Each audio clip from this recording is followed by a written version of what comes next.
This video will demonstrate the operation of common slide-action or pump shotguns. For this demonstration, I've borrowed two of the most common such shotguns in the world. The Remington Model 870, introduced in 1951, and the Mossberg Model 500, introduced in 1961. Both remain in full production. You can buy brand new ones at any arms shop or even Walmart. Parts and accessories are widely available. I have also borrowed a Chinese copy of the Ithaca Model 37, which is a contender for third place after these two. Disassembly videos for each model will follow separately. Many variations of all of these have been made over the years, and I believe all three have been made in all common American gauges. These examples are all 12 gauge, the most common. Some examples are built for 3-inch Magnum or even 3.5-inch Super Magnum cartridges. These should be clearly marked on the barrels or the receivers.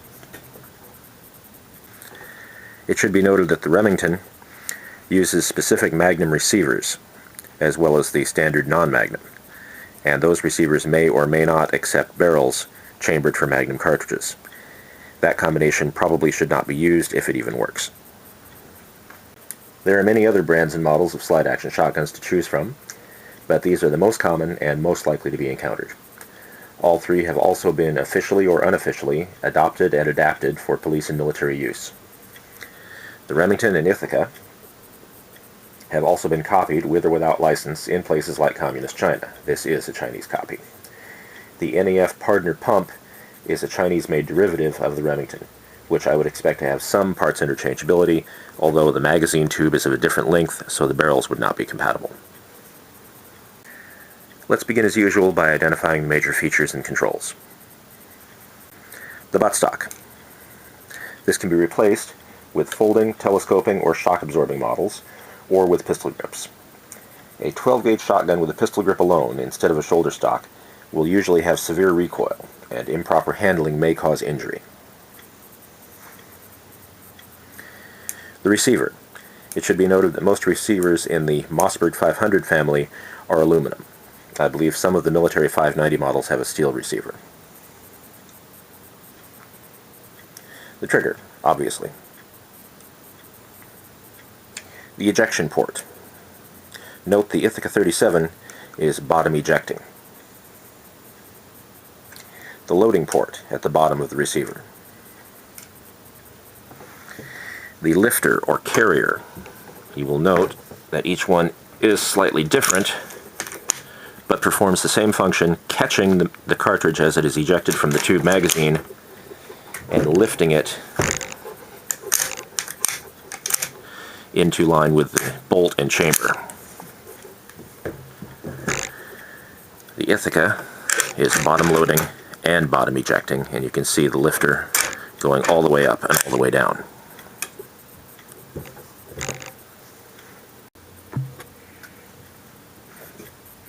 The magazine tube. It should be noted that the Mossberg and Ithaca have captive magazine caps which prevent the use of magazine extension tubes, unlike the Remington, which has a pass-through design. Some Mossbergs and Ithacas were manufactured with extended magazines and the barrel lugs in appropriate positions to accept those tubes. The forend. Like the buttstock, replacements are available, including pistol grips. Magpul offers replacement furniture for the Remington.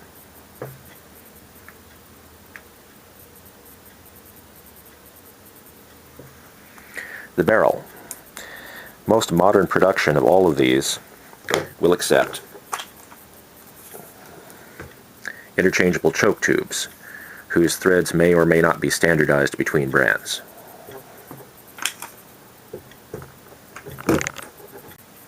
It should be noted that Mossberg offers replacement barrels for the Remington.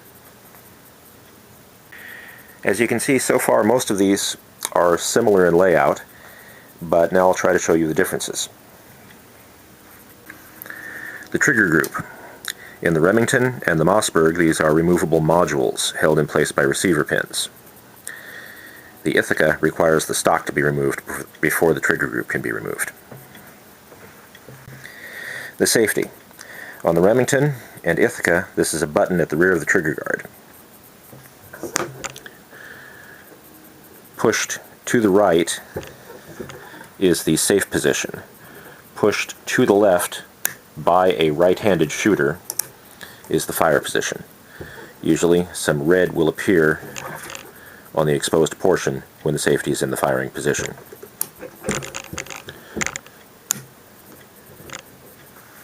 On the Mossberg, the safety is located on the rear of the receiver. Back is safe and forward is fire, usually exposing a red dot. Obviously the Mossberg safety is better suited to ambidextrous operation for a left-handed shooter. However, installing a pistol grip or a pistol grip stock on the Mossberg may prevent easy operation of the safety. It should also be noted there's an economy version of the Mossberg series called the Maverick, or Maverick 88, which uses a different trigger group similar to the Remington and Ithaca. The Mossberg and Remington allow the safety to be engaged whether the internal hammer is cocked or not. The Ithaca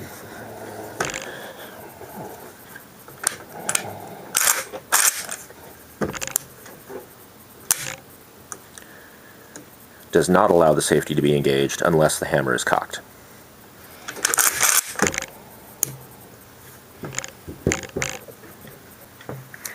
The action release. This lever releases the action so any round in the chamber may be ejected.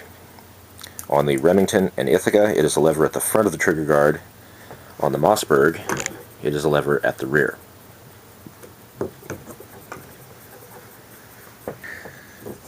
The magazine cap. Some versions have a sling swivel attachment here. In fact, this Mossberg is threaded for a standard quick release sling swivel stud. You can get replaceable caps for some of these, which accept sling swivels. I've already mentioned the differences in the magazine caps, and that the Remington allows the easy use of extension tubes while the Mossberg and Ithaca do not. Some very new production of the Mossberg 500 may use the Model 590 military-style magazine cap, which does, at least theoretically, allow a pass-through, though I don't know if extension tubes are yet available for those threads. You can see that one of the points of this series of tutorial videos is, if you know how to operate one model of firearm, you can use what you know about that to discover what you need to know about a different model. Especially within the same type, such as semi-automatic pistols or slide-action shotguns, different brands and models should have the same kind of controls, doing the same thing, even if those controls are shaped or located differently. Now let's see how to unload and make safe weapons of this type. Owner's manuals for all of these, and most firearms in current production, are available for free download from the manufacturer's websites. This is a Chinese copy of the Ithaca 37, but the Ithaca has been in production for decades, and free downloads of owner's manuals are widely available on the internet. First, engage the manual safety. As stated, the Mossberg and Remington allow the safety to be engaged whether the hammer is cocked or not. If the internal hammer on any of these is not cocked, it is unlikely there will be a live round in the chamber.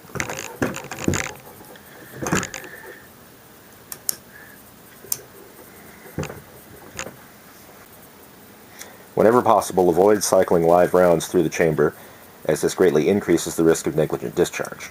However, some owner's manuals instruct the user to do exactly that. In any case, keep your fingers away from the trigger. For unloading a side-ejecting slide-action shotgun, here's the method I prefer. These are dummy rounds I made without powder or primers. They use a normal charge of shot for correct weight and balance, and a styrofoam packing peanut is used in place of the powder to give tension to the shot column and make a good crimp. If you reload, or know someone who does, these are very simple to make. First, look into the loading port to see if any rounds are present in the magazine. This gives you a better idea of what you're dealing with. Keeping the weapon pointed in a safe direction and your fingers away from the trigger, press the action release and retract the slide to extract and eject any cartridge which may be in the chamber. When this happens, the next round will be ejected from the magazine onto the lifter. If you run the slide forward at this point, it will chamber the next round. Instead, after extracting and ejecting the round from the chamber, roll the weapon so the next round falls out through the ejection port without having to be chambered. This is repeated until all rounds are removed from the magazine. The method is the same for the Remington, with the action release located here. After the first round is extracted and ejected, the next is put onto the lifter. You can roll the weapon so that round falls out of the ejection port without being chambered. Then the next round from the magazine can also be disposed of the same way without being chambered.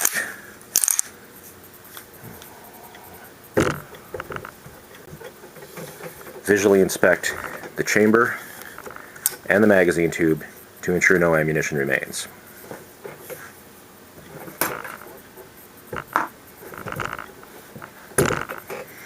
The chamber and magazine tube are empty.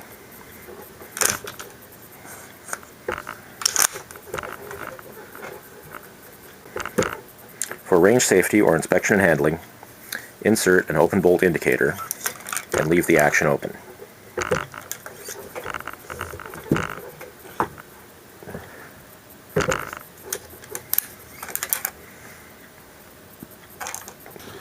To store the weapon, after again confirming there is no ammunition remaining in it, close the slide and store the weapon. The same with the Remington. The Mossberg and Remington are representative of most modern slide action shotguns. They should work in very much the same way. The methods should be very similar. For the Ithaca 37 and the Browning BPS, which is derived from it, and there may be a few other similar bottom ejecting models, there is a method to remove cartridges from the magazine without having them go through the firing chamber. Using a non-marring tool like the tip of this open chamber indicator, press on the left side shell stop until the cartridge releases. Then it falls right out. You repeat this until all cartridges have been removed from the magazine tube, and then press the action release to extract and eject any cartridge which may still be in the chamber. It should be noted that the more vigorously you work the slide on the Ithaca, the more violently the cartridge or empty hull will be ejected. There's quite a lot of leverage there. Again, for range safety and handling, insert an open chamber indicator. That should do. For storage, after double checking that all ammunition has been removed, close the slide and store the weapon. Now let's see how to load and fire weapons of this type. For the Mossberg and Remington, and most other side ejecting shotguns, if a single quick shot is needed,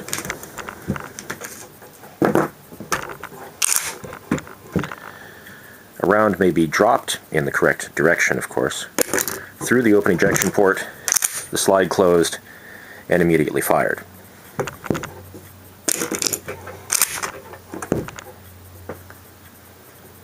Additional rounds are thumbed into the magazine tube from the loading port below.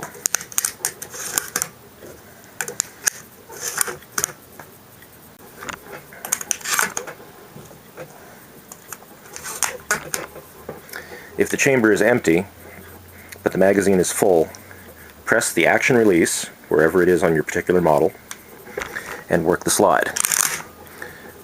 This will feed one cartridge from the magazine onto the lifter, which will then be lifted and driven into the chamber. It should be noted, for all manually operated shotguns, in fact all manually operated repeating firearms of any kind, the action should be worked briskly fully and firmly, without hesitation or weakness. Don't try to not do it too much. Do it all the way, and make sure it goes all the way.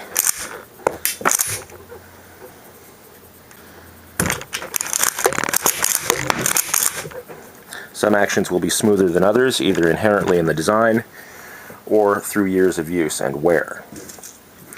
The Remington 870 is known for the smoothness of its action and is a favorite among many competitors.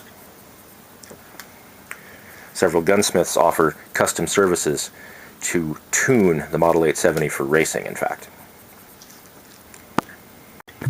Magazine capacity will vary between different models and different configurations. For example, both these sporting shotguns, which have long sporting barrels, happen to have plugs installed restricting their magazine capacity to 2 rounds, plus a 3rd round in the chamber, to comply with most states' hunting regulations.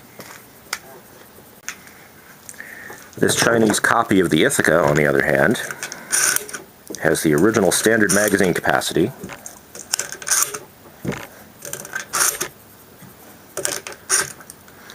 of 4 rounds, plus a 5th round in the chamber. Loading is the same as for the Mossberg or Remington, or nearly any other tube-fed shotgun. There is a way, barely, to have one quick shot in the Ithaca without having to load the tube. If the weapon is completely empty and the slide is fully retracted, run it forward until the lifter goes all the way up to the top of the receiver. Then you can put 1 round in through the loading port and have it run forward into the chamber.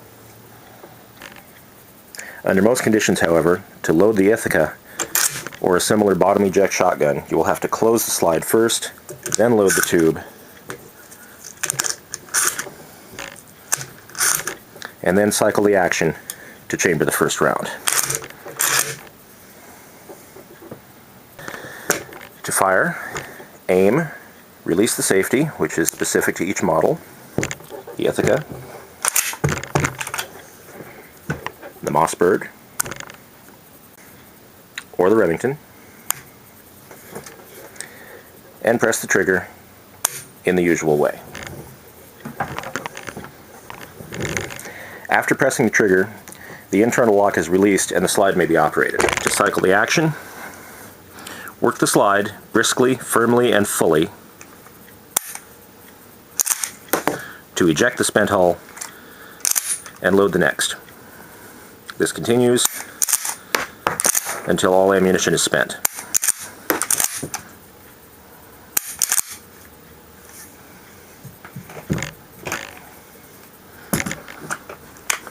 The same is true of the Mossberg.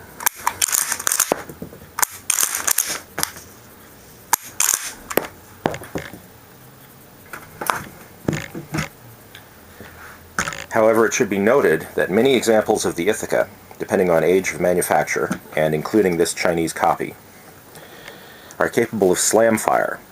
If the trigger is held down, the internal hammer will fall and the weapon will fire the moment the slide is fully closed.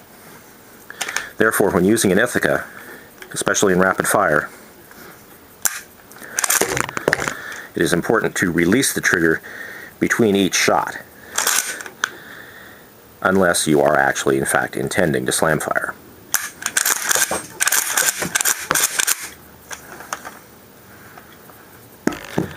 Not every model of Ithaca has that feature. Some later production, I believe it was altered. This should conclude the basic operation of modern slide action or pump shotguns. If you have any questions, please leave them in comments, and if you found this video useful, please consider a charitable donation through my website's PayPal button. Thank you.